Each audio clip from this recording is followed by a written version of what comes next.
So today we're going to talk about chapter 63, which is the fetal abdomen. Maybe.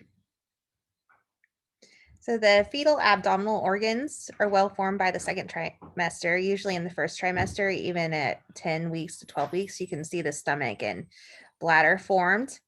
The umbilical arteries and vein provide important anatomic landmarks for fetal abdominal anatomy and measurements. And as we looked at it before, we could see that the vessels, the vessels coming into the bladder, you can see the arteries split there. And we saw that when we did our first OB lab, if you guys remember. So that seeing the umbilical arteries and vein going into the belly is such an important landmark. And we always want to make sure that we are looking at that during our anatomy screens. The ductus venosus is patent and serves as a conduit between the portal veins and systemic veins. And the ductus venosus, basically what it does is it shunts the blood from the umbilical vein to the IVC, passing the liver, so that the oxygenated blood does not go all to the liver, but goes to the heart and is able to go to the systemic arteries that way.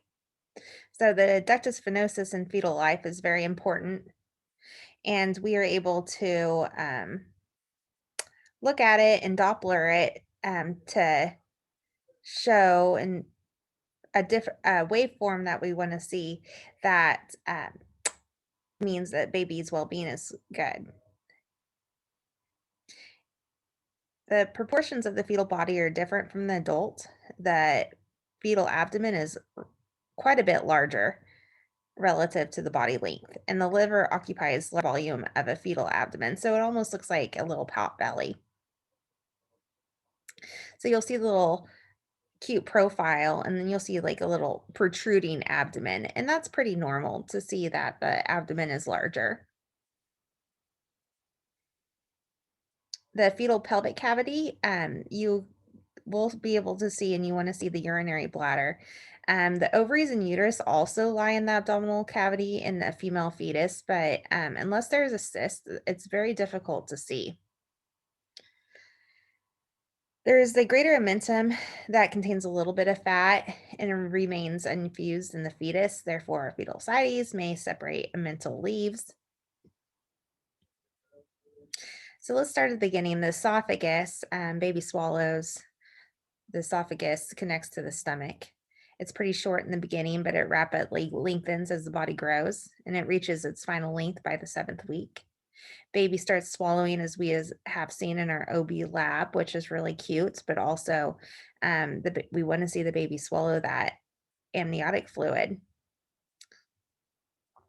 Here is an image of the esophagus and fetal life here. So sometimes if you can catch it when it's fluid filled, you'll see a line that goes from the neck down to the stomach.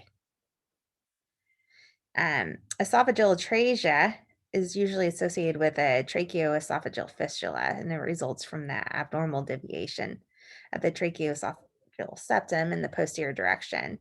And in that, when you have esophageal atresia, you're not going to be able to see the stomach because there's going to be what's a good word for it? The esophagus is either there's going to be a fistula there, or there's going to be just a discontinuation of the esophagus. And so that's why another reason why it's important that we note the stomach. Also, when babies present with esophageal atresia, they're going to have polyhydramnios, which means they're going to have extra fluid, greater than 24 centimeters of fluid. And the reason why is because they can't swallow that fluid. And so it just accumulates in the amniotic sac.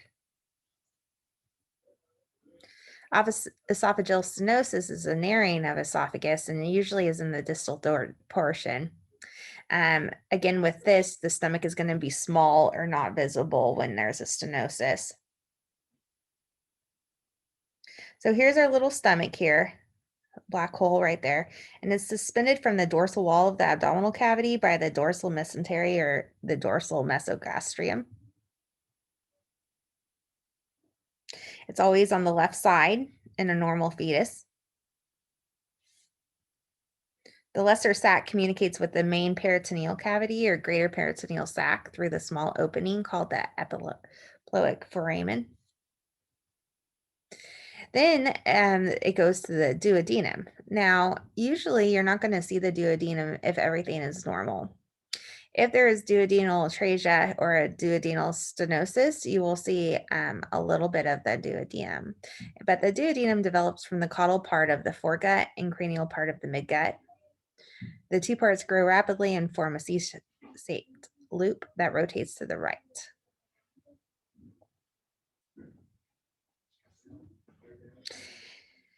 Partial complete failure of process results in either duodenal stenosis, narrowing, or duodenal atresia, which is a blockage.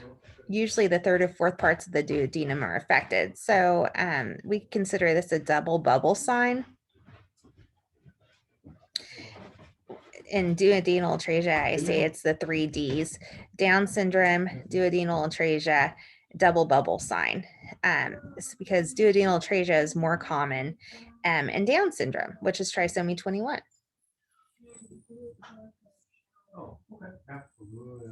Liver grows rapidly and intermingles with the vitelline and umbilical veins and divides into two parts. It fills most the abdominal cavity. And as you can see, the liver is pretty easy to make out in a baby. And the landmark really is this portal vein coming and separating to the right and left.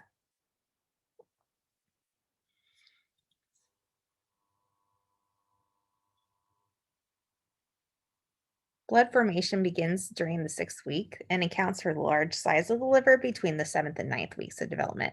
By 12th week, the bile formation by hepatic cells has begun. Oh, the pancreas. Now, as you guys have learned to scan, you know that a pancreas and even an adult is difficult to see. And it's the same with a fetus. And we don't routinely look at the pancreas just because it's difficult to see. But should be there, and it should be developed. Here's a couple of images that I did find of what the pancreas looks like echogenic area just anterior to the aorta.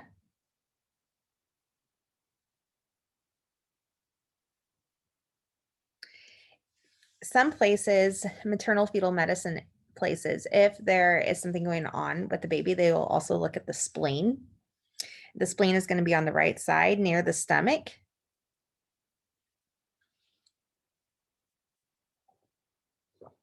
The spleen is the lymphatic organ derived from the mass, located between layers of dorsal mesogastrium, lobulated in fetal period.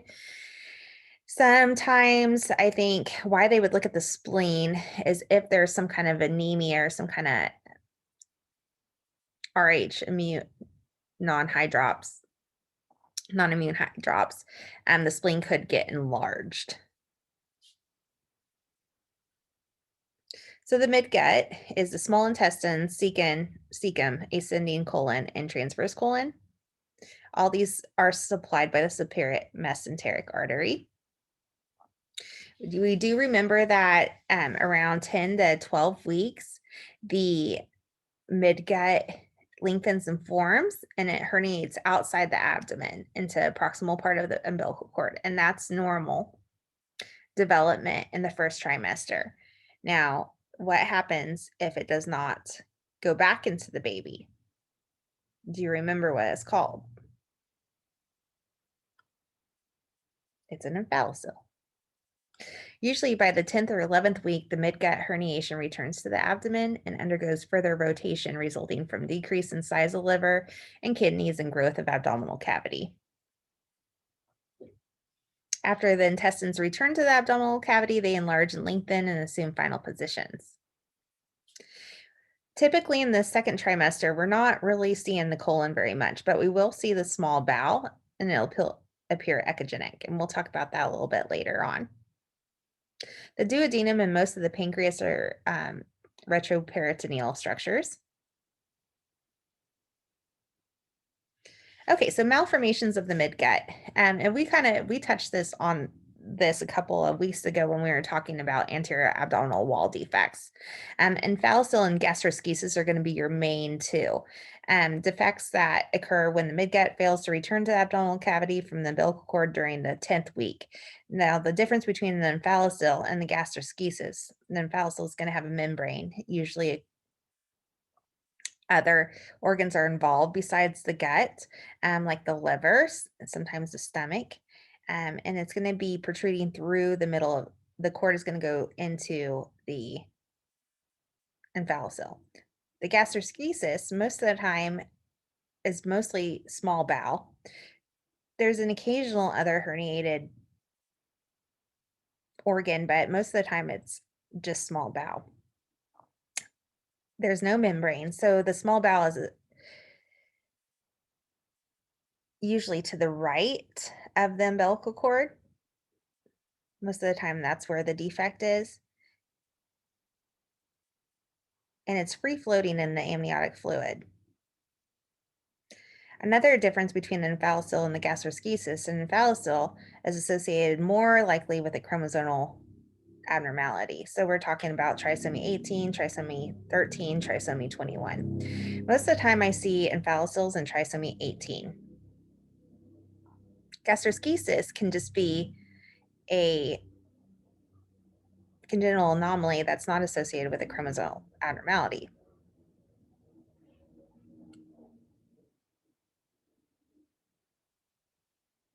Here's an image of an omphalocele. Coils of intestine protrude from the umbilicus and are covered by a transparent sac of amnion. And I want you to really learn these because these are going to be on your registry. The umbilical cord pierces central part of the omphalocele. This is what it looks like in a fetus about 20 weeks. You can see the profile, heart, spine, and then you see a protruding mass from the abdomen, and that's what a omphalocele looks like. Gastroschisis is a condition in which the bowel or organs free floating from the midline defect is usually located to the right of the umbilical cord, and it looks more like free floating bowel, and you don't see like that circular membrane covering the bowel, so it's exposed to amniotic fluid. Looks in this more just like what you would associate bowel to look like. An umbilical hernia forms when the intestines return normally to the abdominal cavity, but then they protrude prenatally or postnatally through the umbilicus. The difference between a hernia and omentum is the hernia is covered by subcutaneous tissue and skin.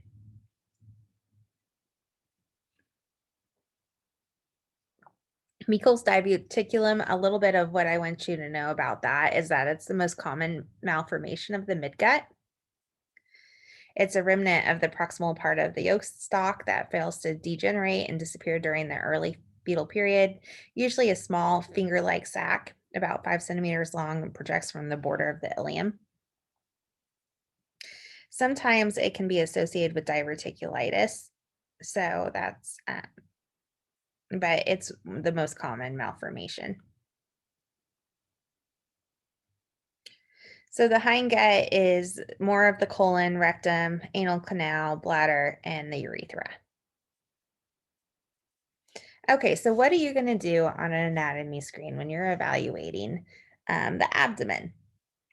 There's a couple things that we always want to look at.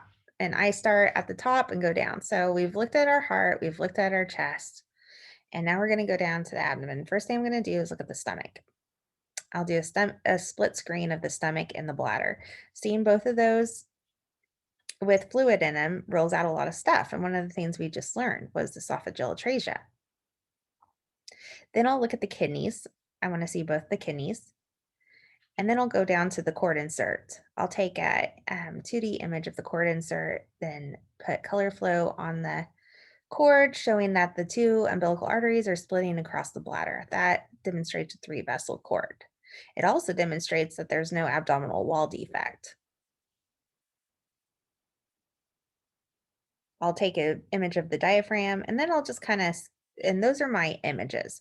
Now, beyond images, you're also just looking for defects. So, I look around the abdomen. I make sure there's no ascites. I make sure there's no mass in the liver, but I'm not imaging those for the doctor because it's not part of the protocol.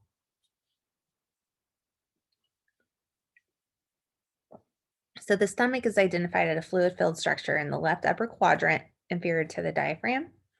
Most fetuses older than 14 to 16 weeks should have fluid in their stomach. That's one of the things that when I was pregnant, looking for and looking for and looking for. And most of the time, I could find a stomach around 11 to 12 weeks. And it's just one of those things I was just really thankful once I saw it. Here's some images of it. It's pretty easily identifiable.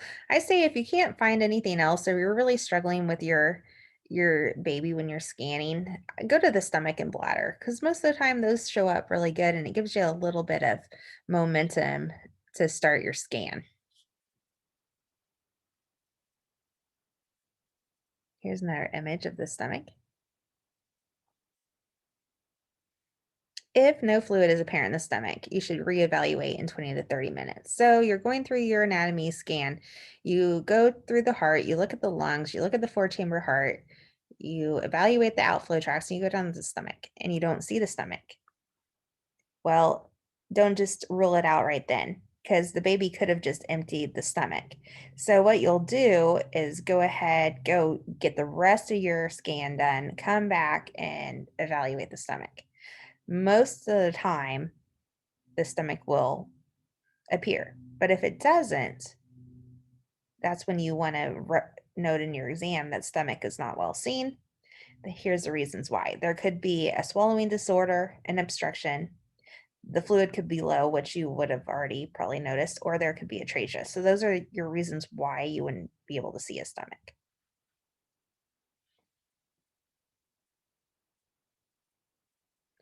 So you don't want to just write it off if you don't see a stomach, but they want to come back. So what will happen is if you don't see something, the doctor will send the patient back in a couple of weeks just to reevaluate.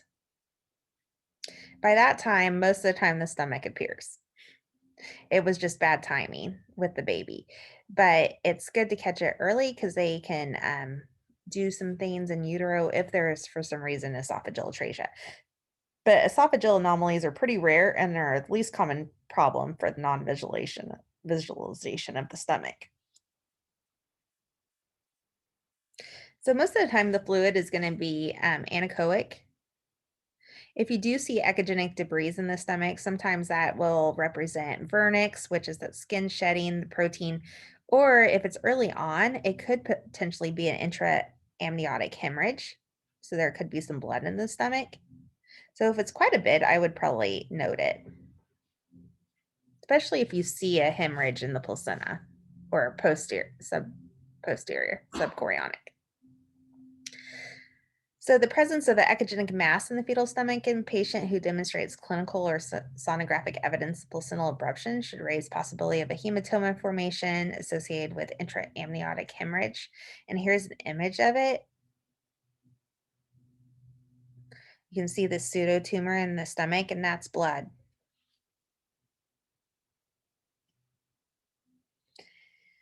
The stomach's usually located on the left of the abdomen.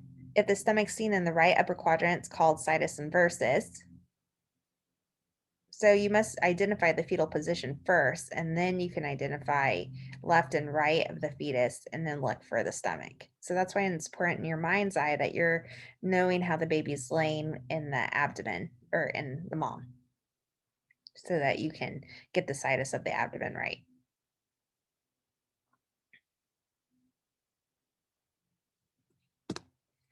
A normal esophagus can be visualized in the thorax during second and third trimesters as two or more parallel echogenic lines, and sometimes possible to see fluid in esophagus as fetus swallows amniotic fluid.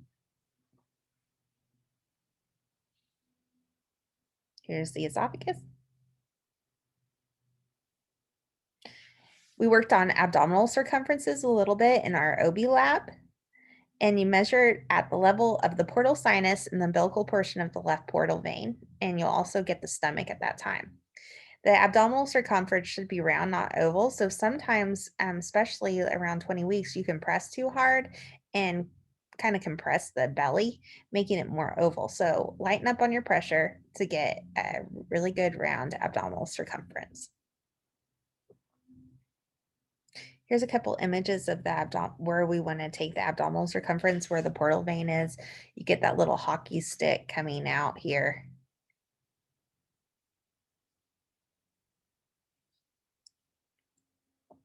The umbilical cord insertion in a fetus umbilical vein courses cephalically and free inferior margin of the falciform ligament, and it joins the umbilical portion of the left portal vein at the caudal margin of the left intersegmental fissure of the liver.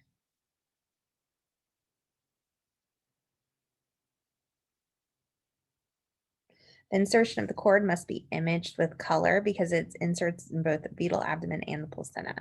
So you'll take a 2D and a color image visualization of the insertion site, rules out the omphalocele, gastroschisis, hernia, or mass formation. And it also shows the 3-vessel cord when you're watch the 2 arteries splay across the bladder.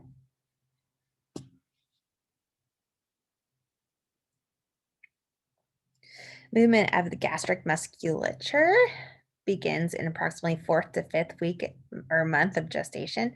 Sometimes you will see a little bit of bowel movement. Um, the sonographic appearance bowel varies with menstrual age. I feel like around 20 weeks, it's pretty echogenic.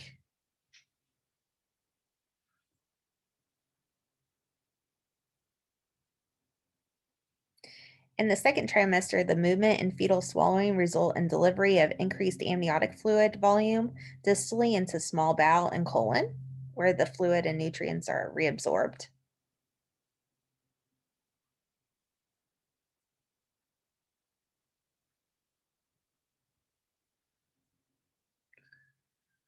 Until the mid-second trimester, the small bowel lumen is quite difficult to demonstrate.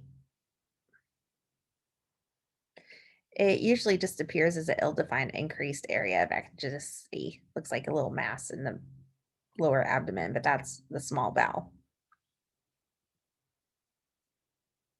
Let me show you here. So this is the small bowel right here.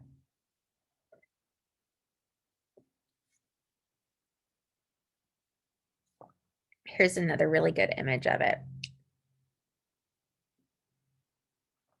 This is pretty hyperechoic. And there's a reason why it's important to note the echogenicity of the bowel. If it's too hyperechoic, it could indicate it's a soft marker for multiple different things. So if I have any questions, what I'll do is I'll look at the bone, I'll look at the small bowel, I'll turn down my gain as far as I can get. If it's still bright as the bone, then I will call it echogenic. If it decreases in its echogenicity as I turn down the gain and it doesn't match the spine, then it's probably more than normal. It's more normal because a little bit of hyperechoicness is okay. But if it just is really bright and it's just really easy to see, it might be what we call hyperechoic bowel.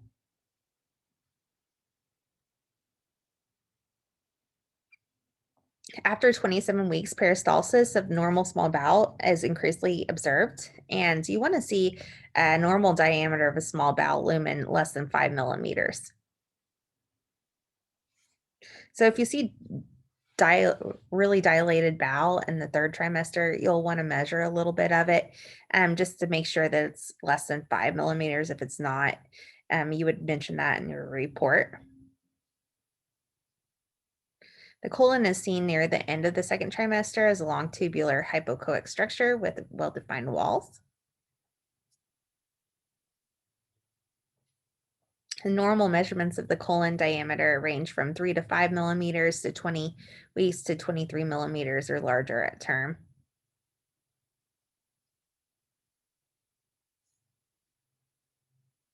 The colon doesn't have peristalsis like the small bowel.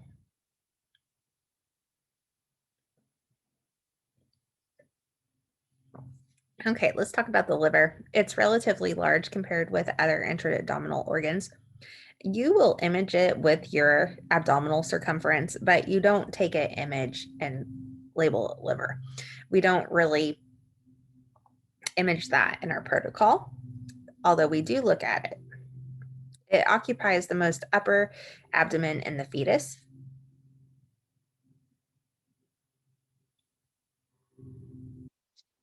Here's a couple images of it.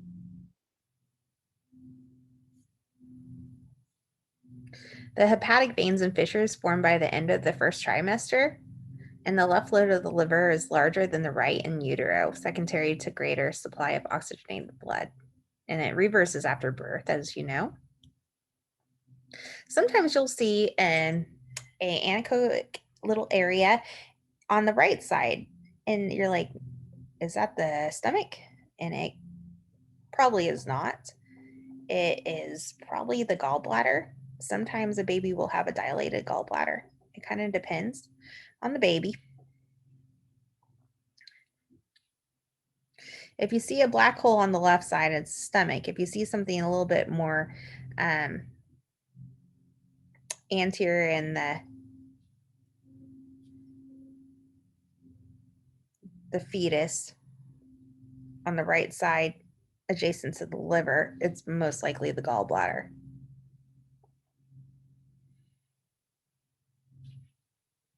And it's distinguished by a location to the right of the portoumbilical vein as oblong, more oval structure than tubular. So the normal fetal pancreas has been seen in utero, but it's pretty difficult. Like I showed you those images before. It lies retroperitoneal anterior to the superior mesenteric vessels, aorta, and the IVC. Here's an image of it, but it's really difficult to see, and it's not all the time imaged. The spleen is homogeneous in texture, similar echogenicity to the kidney. It's slightly less echogenic than the liver.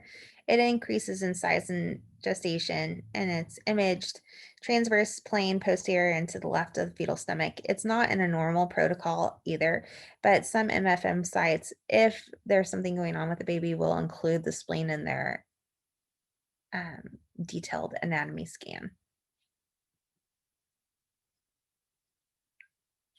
Not much happens with the liver. Most of the time, the liver in a fetus is pretty good, but it could be involved in a couple of congenital anomalies. It's rarely affected by an isolated hepatic lesion. I don't think I think I've seen one hepatic mass. It does enlarge in fetuses with Rh immune disease in response to the increased blood formation.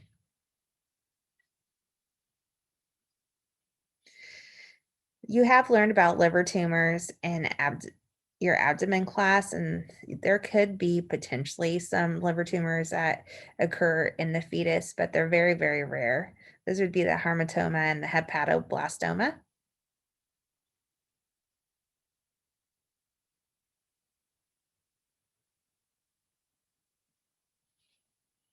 The hemangioendothelioma is the most common symptomatic vascular hepatic tumor of infancy, although it's rare, and it may cause non-immune hydrops in the fetus. Remember, hydrops is where there's accumulation of fluid. Accumulation of fluid in more than 2 spots in the baby. Most liver tumors appear as hypoechoic solid masses. Cystic components have also been reported with solid masses. Sometimes you'll see calcifications. Here's an image of a liver mass or a mass in the abdomen. Liver calcification may be observed as isolated echogenic focus, usually a benign finding, but I would definitely mention it in your report if you see a calcification in the liver. So situs inversus may be present as total reversal of thoracic and abdominal organs or partial reversal.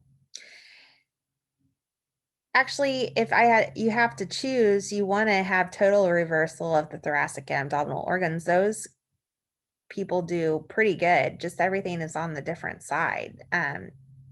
So like the stomach, it's going to be on the right side. Liver is going to be on the left side. Heart's going to be more pointing towards the right side. And honestly, they don't really struggle too much. And a lot of people don't even know that they have had that. Where it gets bad is partial situs inversus. Its more severe disorder may develop in two different combinations of organ reversals. The thoracic viscera usually reversed, and the abdominal viscera may or may not reverse. So the heart will be on the right side, the stomach will be on the left side. When you see that, that's more common in partial situs inversus and is associated with more fetal defects, congenital anomalies, heart defects, etc. So situs solstice, which we want to see, is the heart pointing towards the left, liver on the right, stomach on the left, spleen on the left.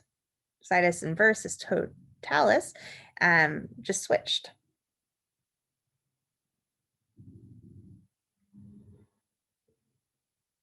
When you have situs inversus of the thorax, you're going to have the heart going to the right,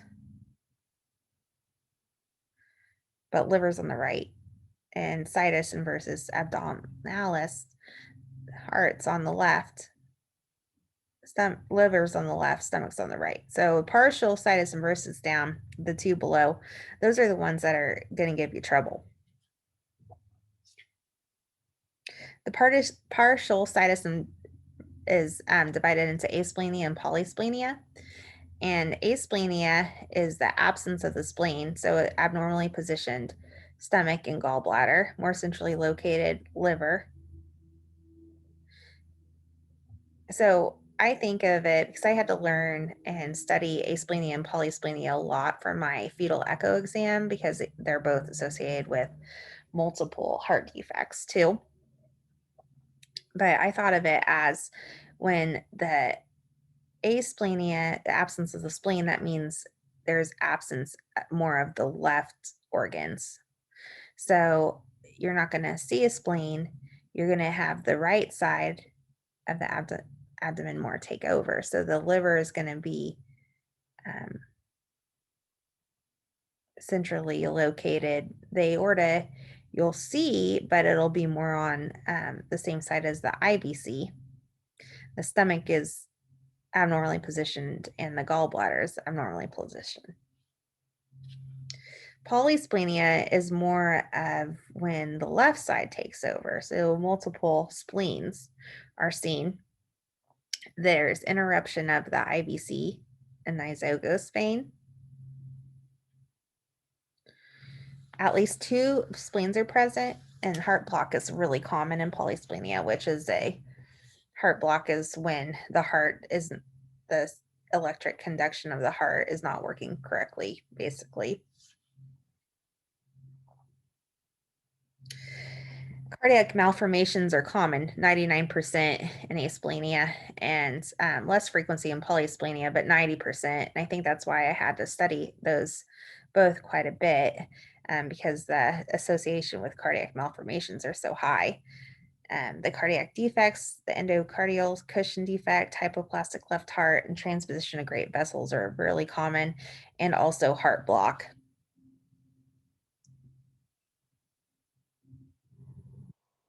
I always thought a reason why heart block or the conduction was polysplenia had more of the conduction is because the right side of the heart is where a lot of the conduction areas are. And so in polysplenia, the left side of the baby is more common. So I always thought, well, maybe that's messes up the conduction of the heart. Now, I don't know if that's really true or a way of me of just remembering it, but it seemed to help me.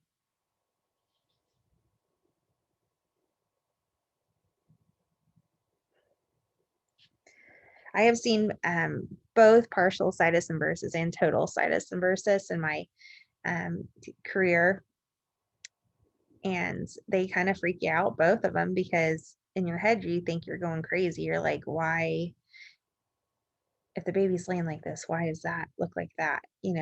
Um, but it does occur. So that's why it's really important to know how the baby's not only vertex or breech, but which side is left and which side is right.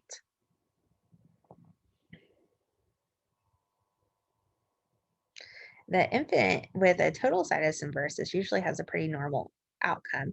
About 20% may have this Cardin-Jenner's syndrome, um, but the mortality rate with partial situs inversions is extremely high, both due to the amount of cardiac malformations and then also just that systemic circulation is screwed up. The organs are all a mess.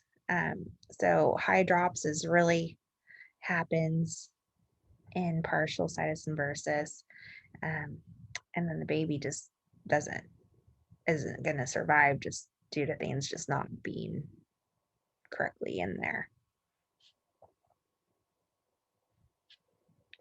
These are the sonographic findings, but I think we pretty much just went over those. You'll want to check for GI, kidney, and neural tube defects too. We also see ascites in bellies and babies, like with non-immune hydrops, which we've talked about before. But then sometimes ascites just shows up. It could be genitourinary, gastrointestinal, liver, cardiac infections, metabolic storage disorders, or idiopathic. Pseudoascites, many causes of pseudoascites in fetus. The GI obstruction with bowel perforation may present as meconium peritonitis and ascites. Non-GI causes include immune, non-immune hydrops, urinary tract obstruction, congenital infections, some abdominal tumors. Sometimes you can call it ascites and it's not. And this is where I really am going to show you that there is a sonolucent band, especially in moms that just scan really good. You'll see this really anechoic sonolucent band near the fetal anterior abdominal wall. And it's usually seen at when you do the complete scan. So part of you is like, why is it anechoic there? It should be not. Is it ascites? But the band, it results from normal musculature around the abdominal wall. So the true ascites is going to be around the peritoneal recesses. So it's going to be through the loops of bowel. It's going to be more involved than just on the outside. While the pseudoascites is on the anterior fetal abdomen and centrally located. So pseudoascites never outlines the falciform ligament like true ascites.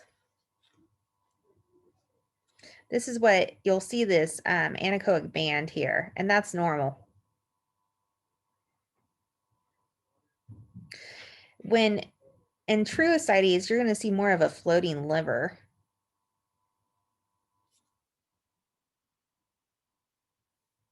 Sometimes you, with the gallbladder, you can see cholelithiasis.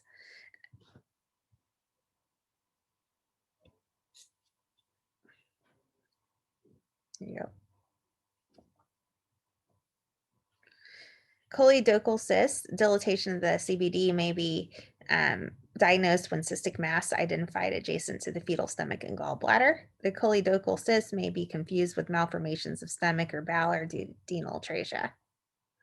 The gallbladder is more anterior than duodenum, and cystic mass attached to the bile duct near the gallbladder would make mass more likely to be choledochal cyst. I've never seen one of those. So they're very rare. The agenesis of the gallbladder occurs in approximately 20% of patients with biliary atresia. The absence of the gallbladder can occur in association with polysplenia because the left side takes over. That's what I would always think. So there might not be more of a right gallbladder or rare multiple anomaly syndromes. The fetal spleen can be evaluated to exclude spleenal anomalies. Asplenia, absence of spleen, may be amenable to antenatal identification. But again, when we're talking about partial cytosine versus asplenia is associated with congenital heart defect, it's when the right side of the body takes over more. Congenital splenic cysts are rare. Again, I've never seen it. Splenomegaly may enlarge in fetuses with Rh immune disease. Let's talk about atrasias just a little bit. So with an atrasia, when there's part of that abnormality of the GI tract, when something is just not there that should be, it's going to cause polyhydramnios, because when the fetus swallows, it's not going to go through the bowel like it should. So you can always think any kind of atrasia is going to be polyhydramnios.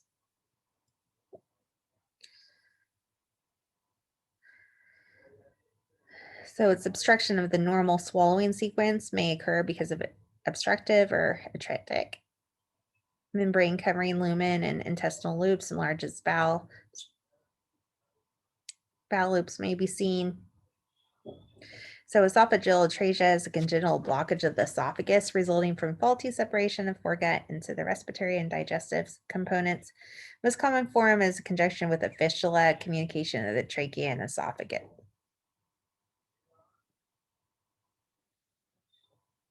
When that occurs, it does allow some passage of amniotic fluid into the stomach. Here is an image.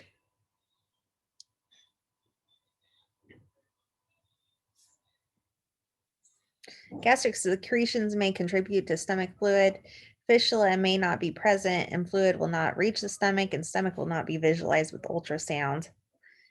So a combination of polyhydramnios and absent stomach over repeated studies may be suggestive of esophageal atrasia. So those are going to be your two things. Like if you had on your test what a patient presents with a fetus that has amniotic fluid index of 34 centimeters and absent stomach, what could be the possible diagnosis? Esophageal atrasia. But sometimes if there's a tracheoesophageal fistula, because the body adapts and is smart, it won't be diagnosed because the trachea fistula allows for fluid to go through the stomach. So that's going to be something that they will find prenatal or postnatally. In greater than 50% of cases, the stomach present because of the fistula, usually present, that leads to fluid filling stomach. Hydramnios may exist from impaired reabsorption of the swallowed fluid and be associated with esophageal atrasia. Usually does not develop until the third trimester.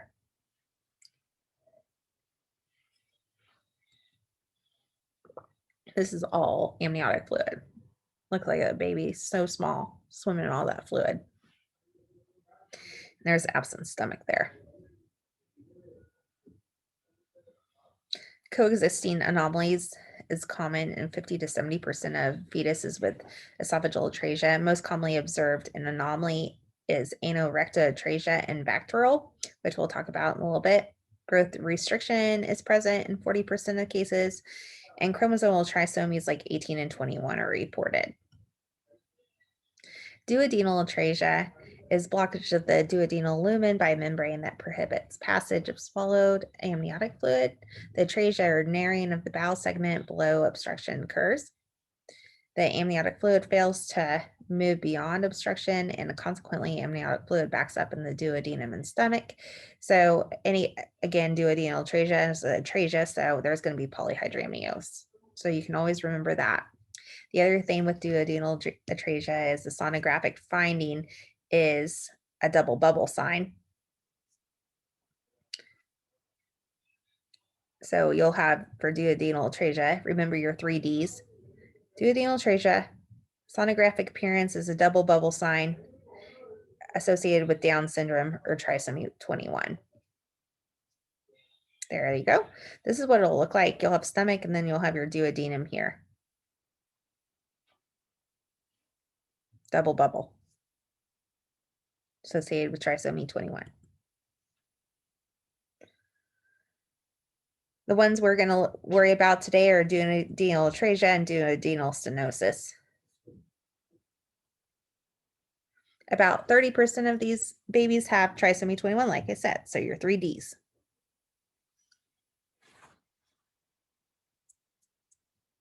Here's another image. Sometimes you'll get a bowel obstruction too, or atresia or stenosis of the ileum, jejunum. It's pretty rare though, 1 in 3,000, but if you do see some dilated loops of bowel in the third trimester, you'll definitely want to measure and mention it in a report. A volvulus could be there if a baby has gastroschisis and you see very dilated bowel in the amniotic fluid. You'll want to mention it because there could be a volvulus and they'll want to deliver sooner than later.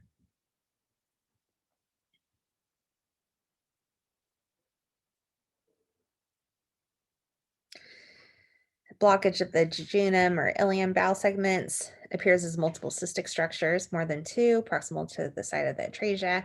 Again, hydramnios. Will be present. The general rule is the more distal the obstruction, the less severe the hydramnios, and the later it will develop. These are some of the causes of a small bowel obstruction.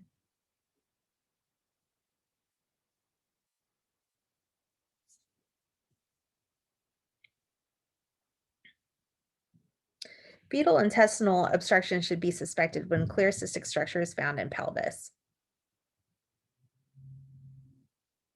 Vascular restriction may lead to obstruction secondary to gastroschisis. In that case, with the gastroschisis, when you're talking about that, if you see dilated loops of bowel, you'll want to mention it because that can affect the fetal well-being. So this is the lower bowel here, and you can just see all these loops of bowel that are dilated. You'll want to make sure that you mention this in the report. This baby has dilated bowel with cystic fibrosis.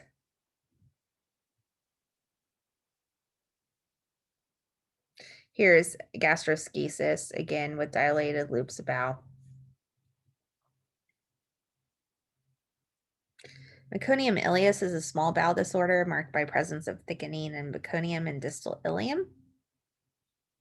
It's an early manifestation of cystic fibrosis. And that's what I want you to know about that. So it's going to make the small bowel look more echogenic. So that's why it's important when we're looking at hyperechoic bowel. If we turn down our gain, we compare it to the spine, we compare it to other bones, and it looks pretty bright. That's when we want to mention it because it could be a soft marker for cystic fibrosis. The anal sphincter prevents the passage of meconium into the amniotic fluid unless the fetus is stressed or traumatized. Sometimes when the baby is about to be delivered, they will have meconium stain, amniotic fluid because they were traumatized or stressed. Sometimes those babies will have to stay later after they're delivered because the meconium could have gotten into their lungs. It's more bowel.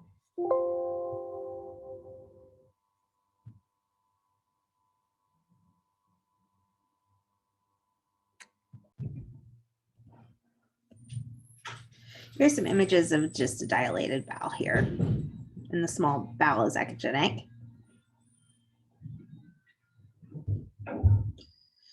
And that's all I want you to know about that right now. So anal rectal atresia that presents as complex disorder of bowel and genitourinary tract. The imperforate anus is is disorder that occurs when membrane is over the anus, prohibiting expulsion of the meconium. It's associated with Bacterial. This is Bacterial. Vertebral anomalies, anal atresia, cardiovascular anomalies, tracheoesophageal fistula, esophageal atresia, renal or radial anomalies, and limb defects. The prognosis is poor with this, just due to all the associated anomalies. Grading hyperechoic bowel, mildly echogenic and typically diffuse. Grade 2 is moderately echogenic and typically focal, and grade 3 is very echogenic, similar to that of bone structure. I usually mention it when it comes to very echogenic, similar to bone structure. True ascites in the fetal abdomen is always abnormal. In fetus, acidic fluid collects between 2 leaves of unfused omentum, resulting in cyst-like appearance in the abdomen. The prognosis is poor in non-immune hydrops. Other conditions that may cause ascites to develop include a bowel perforation and urinary ascites secondary to bladder rupture. So here's the umbilical vein. It looks like it's floating, the liver's floating. That always is true ascites to me.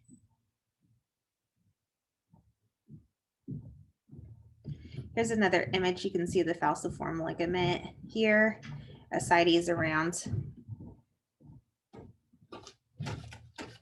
Bowel kind of looks floating, just like you would see it in a adult during ascites. And I think that's all for today. Have a good day.